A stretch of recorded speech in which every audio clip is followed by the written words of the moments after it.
It's Black History Month, so I am about to talk about some Black women history.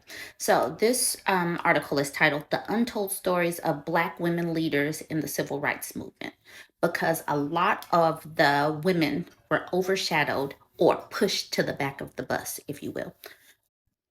It seems that African American men who worked tirelessly to reverse the status of the invisible man, a term coined by Ralph Ellison, have found ways to keep women as invisible as possible in the leadership ranks of the church. Nothing better illustrates this than the list of speakers at the 1963 March on Washington, where Martin Luther King delivered his now famous I Have a Dream speech. The phrase may have been borrowed from Prathia Hall. The march was sponsored by the so called Big Six civil rights group, which included the Southern Christian Leadership Conference, headed by Martin Luther King, the Student Nonviolent Coordinating Committee, headed by John Lewis, the National Association for Advancement of Colored People, headed by Roy Wilkins, the National Urban League, headed by Whitney Young, the Congress for Racial Equality, headed by James Farmer, and the National Council of Negro Women, headed by Dorothy Height.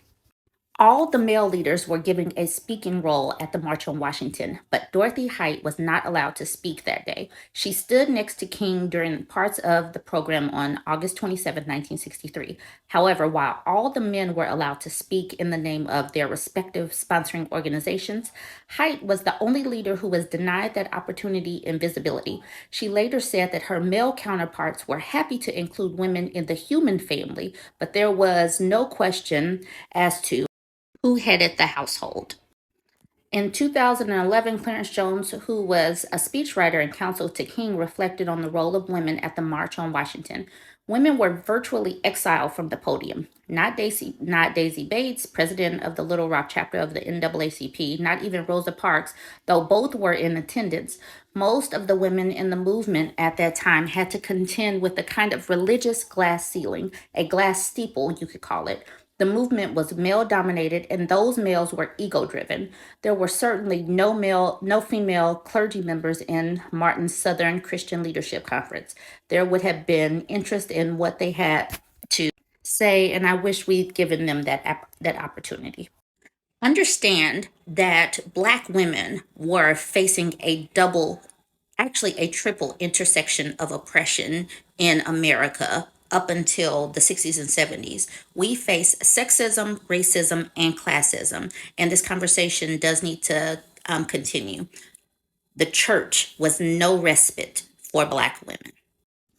I wish we'd given them that opportunity. That phrase sums up the essence of sexism and all other forms of oppression and marginalization that are the focus of liberation theology.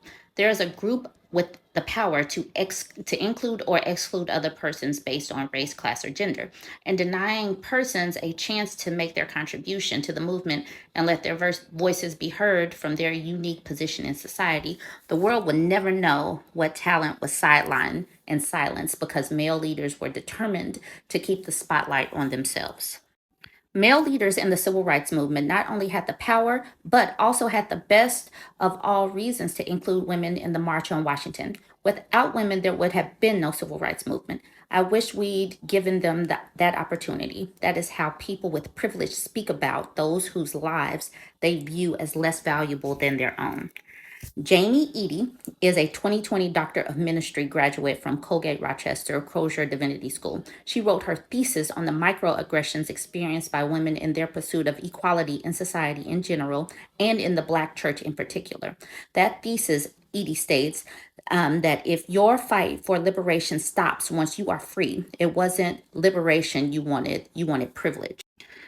He also says, in the name of white supremacy, every imaginable act of human atrocity was perpetuated against blacks. Now in an all black situation, we witness a chillingly similar type of oppression. We see sundry acts of inhumanity leveled against black females in the centuries of slavery and racism, and the struggle to overcome them have not informed the humanity of black men when it comes to black women. The oppressive experiences of black men have not deterred them from being oppressors themselves.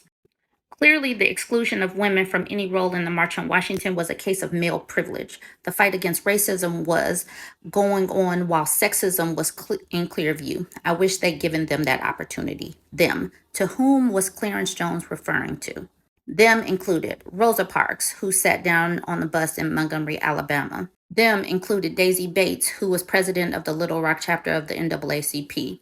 Them included Fannie Lou Hamer, a Mississippi sharecropper who in 1963, while King and other civil rights leaders were planning the March on Washington, was brutally beaten in a jail cell by another black prisoner under orders from white police officers. Them included Ella Baker, who not only worked for King at the SCLC in the 50s, but also helped to organize the Student Nonviolent Coordinating Committee. Them included Diane Nash, who, while student at Fisk University, was one of the leaders at the sit-ins in downtown Woolworth's department store.